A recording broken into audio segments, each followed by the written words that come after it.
فرشتے آسمان سے اترے، 2 سال کے بچے کا سینہ چاک کیا۔ آگے جو ہوا، حلیمہ رضی اللہ تعالیٰ عنہ کے ہوش اڑ گئے۔ حلیمہ رضی اللہ عنہ فرماتی ہیں، میں نے آپ کو بتایا وہ صبح سویرے بکریاں چرانے جاتے ہیں، شام کے بعد گھر آتے ہیں۔ یہ جان کر آپ نے فرمایا، تب مجھے بھی ان کے ساتھ بھیج دیا کرے۔ اس کے بعد آپ اپنے بھائی بہنوں کے ساتھ جانے لگے۔ آپ خوش خوش جاتے اور واپس آتے۔ ایسے میں ایک دن میرے بچے خوف زدہ انداز میں دوڑتے ہوئے آئے اور گھبرا کر بولے، امی جان جلدی چلیے ورنہ بھائی محمد صلی اللہ علیہ وسلم ختم ہو جائیں گے۔ یہ سن کر ہمارے تو ہوش اڑ گئے۔ دوڑ کر وہاں پہنچے، ہم نے آپ کو دیکھا، آپ کھڑے ہوئے تھے، رنگ اڑا ہوا تھا، چہرے پر زردی چھائی ہوئی تھی، اور یہ اس لیے نہیں تھا کہ آپ کو سینہ چاک کیے جانے سے کوئی تکلیف ہوئی تھی، بلکہ ان فرشتوں کو دیکھ کر آپ کی حالت ہوئی تھی۔ حلیمہ سعدیہ رضی اللہ تعالیٰ عنہ فرماتی ہیں، ہم نے آپ سے پوچھا کیا ہوا تھا؟ بسم اللہ الرحمن الرحیم۔ اس زمانے میں عرب کا دستور یہ تھا کہ جب ان کے ہاں کوئی بچہ پیدا ہوتا تو وہ دیہات سے آنے والے دائیوں کے حوالے کر دیتے تھے، تاکہ دیہات میں بچے کے نشو و نما بہتر ہو اور وہ خالص عربی زبان سیکھ سکے۔ دائیوں کا قافلہ مکہ میں داخل ہوا۔ انہوں نے ان گھروں کی تلاش شروع کر دی جن میں بچے پیدا ہوئے تھے۔ اس طرح بہت سے دائیاں جناب عبد المطلب کے گھر بھی آئیں۔ نبی کریم صلی اللہ علیہ وسلم کو دیکھا، لیکن جب انہیں معلوم ہوا کہ یہ بچہ تو یتیم پیدا ہوا ہے تو اس خیال سے چھوڑ کر آگے بڑھ گئی کہ یتیم بچے کے گھرانے سے انہیں کیا ملے گا۔ اس طرح دائیاں آتی رہیں جاتی رہیں، کسی نے آپ کو دودھ پلانا منظور نہ کیا، اور کرتی بھی کیسے؟ یہ سعادت تو حضرت حلیمہ رضی اللہ عنہ کے حصے میں آنا تھی۔ جب حلیمہ مکہ پہنچی تو انہیں معلوم ہوا سب عورتوں کو کوئی نہ کوئی بچہ مل گیا ہے، اور اب صرف وہ بغیر بچے کے رہ گئی ہیں، اور اب کوئی بچہ باقی نہ بچا۔ ہاں، ایک یتیم بچہ ضرور باقی ہے جسے دوسری عورتیں چھوڑ گئی ہیں۔ حلیمہ سعدیہ اپنے شوہر عبداللہ ابن حارث سے کہا، خدا کی قسم مجھے یہ بات بہت ناگوار گزر رہی ہے کہ میں بچے کے بغیر جاؤں، دوسرے سب عورتیں بچے لے کر جائیں۔ یہ مجھے طعنے دیں گی، اس لیے کیوں نہ ہم اس یتیم بچے کو لے لیں۔ عبداللہ بن حارث بولے، کوئی حرج نہیں، ہو سکتا ہے اللہ اسی بچے کے ذریعے میں خیر و برکت عطا فرما دے۔ چنانچہ حضرت حلیمہ سعدیہ رضی اللہ تعالیٰ عنہ عبد المطلب کے گھر گئی۔ جناب عبد المطلب اور حضرت آمنہ انہیں خوش آمدید کہا۔ پھر آمنہ انہیں بچے کے پاس لے آئیں۔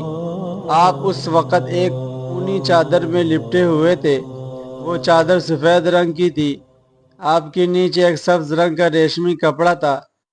آپ سیدھے لیٹے ہوئے تھے، آپ کے سانس کی آواز کے ساتھ مشک سے خوشبو نکل کر پھیل رہی تھی۔ حلیمہ سعدیہ رضی اللہ تعالیٰ عنہ آپ کے حسن و جمال کو دیکھ کر حیرت زدہ رہ گئی۔ آپ اس وقت سوئے ہوئے تھے، انہوں نے جگانا مناسب نہ سمجھا، لیکن جو ہی انہوں نے پیار سے اپنا ہاتھ آپ کے سینے پر رکھا، آپ مسکرا دیے اور آنکھیں کھول کر ان کی طرف دیکھنے لگے۔ حضرت حلیمہ سعدیہ رضی اللہ تعالیٰ عنہ فرماتی ہیں، میں نے دیکھا آپ کی آنکھوں سے ایک نور نکلا جو آسمان تک پہنچ گیا۔ میں نے آپ کو گود میں اٹھا کر آپ کے دونوں آنکھوں کے درمیانی جگہ پر پیار کیا۔ پھر میں نے آپ کی والدہ اور عبد المطلب سے اجازت چاہی، بچے کے لیے قافلے میں آئی۔ میں نے آپ کو دودھ پلانے کے لیے گود میں لٹایا تو آپ دائیں طرف سے دودھ پینے لگے۔ پہلے میں نے بائیں طرف سے دودھ پلانا چاہا، لیکن آپ نے اس طرف سے دودھ نہ پیا۔ دائیں طرف سے آپ فوراً دودھ پینے لگے۔ بعد میں بھی آپ کی یہی عادت رہی، آپ صرف دائیں طرف سے دودھ پیتے رہے، بائیں طرف سے میرا بچہ دودھ پیتا رہا۔ پھر قافلہ روانہ ہوا۔ حلیمہ سعدیہ رضی اللہ تعالیٰ عنہ فرماتی ہیں، میں اپنے خچر پر سوار ہوئی، آپ کو ساتھ لے لیا۔ اب جو ہمارا خچر چلا تو اس قدر تیز چلا کہ اس نے پورے قافلے کے سواریوں کے پیچھے چھوڑ دیا۔ پہلے وہ مریل ہونے کی بنا پر سب سے پیچھے رہتا تھا۔ میری خواتین ساتھی حیرانگی سے مخاطب ہوئیں، اے حلیمہ، یہ آج کیا ہو رہا ہے؟ تمہارا خچر اس قدر تیز کیسا چل رہا ہے؟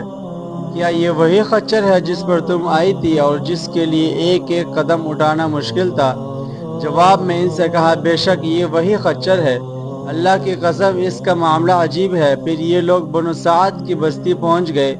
ان دنوں یہ علاقہ خوش اور قحط زدہ تھا۔ حلیمہ سعدیہ رضی اللہ تعالیٰ عنہ فرماتی ہیں اس شام جب ہماری بکریاں چر کر واپس آئیں تو ان کے تن دودھ سے بھرے تھے، جبکہ اس سے پہلے ایسا نہ تھا۔ ان میں سے دودھ بہت کم اور بہت مشکل سے نکلتا تھا۔ ہم نے اس دن اپنی بکریوں کا دودھ دوہا تو ہمارے سارے برتن بھر گئے اور ہم نے جان لیا کہ یہ ساری برکت اس بچے کی وجہ سے ہے۔ آس پاس کی عورتوں میں بھی یہی بات پھیل گئی۔ ان کی بکریاں بدستور کم دودھ دے رہی تھی۔ غرض ہمارے گھر میں ہر طرف ہر چیز میں برکت نظر آنے لگی۔ دوسرے لوگ تعجب میں رہے۔ اس طرح 2 ماہ گزر گئے۔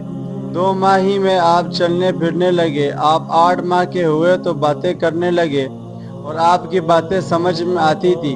9 ماہ کی عمر میں تو آپ بہت صاف گفتگو کرنے لگے۔ اس دوران آپ کی بہت سی برکات دیکھنے میں آئی۔ حلیمہ سعدیہ فرماتی ہیں جب میں آپ کو اپنے گھر لے آئی تو بنو سعد کا کوئی گھرانہ ایسا نہ تھا جس سے مشک کی خوشبو نہ آتی ہو۔ اس طرح سب لوگ آپ سے محبت کرنے لگے۔ جب ہم نے آپ کا دودھ چڑھایا تو آپ کی زبان مبارک سے یہ الفاظ نکلے، اللہ اکبر کبیرہ والحمد للہ کثیرہ وسبحان اللہ بکرۃ واصیلا، یعنی اللہ تعالیٰ بہت بڑا ہے، اللہ تعالیٰ کے لیے بے حد تعریف ہے اور اس کے لیے صبح و شام کی پاکی ہے۔ پھر جب آپ صلی اللہ علیہ وسلم 2 سال کے ہو گئے تو ہم آپ کو لے کر آپ کی والدہ کے پاس آئے۔ اس عمر کو پہنچنے کے بعد بچوں کو ماں باپ کے حوالے کر دیا جاتا تھا۔ ادھر ہم آپ کی برکات دیکھ چکے تھے اور ہماری آرزو تھی کہ ابھی آپ کو کچھ اور مدت ہمارے پاس رہے۔ چنانچہ ہم نے اس بارے میں آپ کی والدہ سے بات کی۔ ان سے یوں کہا، آپ ہمیں اجازت دیجئے کہ ہم بچے کو 1 سال اور اپنے پاس رکھیں۔ میں ڈرتی ہوں کہیں اس پر مکہ کی بیماریوں اور آب و ہوا کا اثر نہ ہو جائے۔ جب ہم نے ان سے بار بار کہا تو حضرت آمنہ مان گئی اور ہم آپ کو پھر اپنے گھر لے آئے۔ جب آپ کچھ بڑے ہو گئے تو باہر نکل کر بچوں کو دیکھتے تھے، وہ آپ کو کھیلتے نظر آتے، آپ ان کے نزدیک نہ جاتے۔ یہ ایک روز آپ نے مجھ سے پوچھا، امی جان کیا بات ہے، دن میں میرے بھائی بہن نظر نہیں آتے؟ آپ اپنے دودھ شریک بھائی عبداللہ اور بہنوں انسیہ اور شیمہ کے بارے میں پوچھ رہے تھے۔ حلیمہ رضی اللہ عنہ فرماتی ہیں میں نے آپ کو بتایا، وہ صبح سویرے بکریاں چرانے جاتے ہیں، شام کے بعد گھر آتے ہیں۔ یہ جان کر آپ نے فرمایا تب مجھے بھی ان کے ساتھ بھیج دیا کریں۔ اس کے بعد آپ اپنے بھائی بہنوں کے ساتھ جانے لگے۔ آپ خوش خوش جاتے اور واپس آتے۔ ایسے میں ایک دن میرے بچے خوف زدہ انداز میں دوڑتے ہوئے آئے اور گھبرا کر بولے، امی جان جلدی چلیے ورنہ محمد صلی اللہ علیہ وسلم ختم ہو جائیں گے۔ یہ سن کر ہمارے تو ہوش اڑ گئے۔ دوڑ کر وہاں پہنچے، ہم نے آپ کو دیکھا، آپ کھڑے ہوئے تھے، رنگ اڑا ہوا تھا، چہرے پر زردی چھائی ہوئی تھی اور یہ اس لیے نہیں تھا کہ آپ کو سینہ چاک کیے جانے سے کوئی تکلیف ہوئی تھی، بلکہ ان فرشتوں کو دیکھ کر آپ کی حالت ہوئی تھی۔ حلیمہ سعدیہ رضی اللہ تعالیٰ عنہ فرماتی ہیں ہم نے آپ سے پوچھا کیا ہوا تھا؟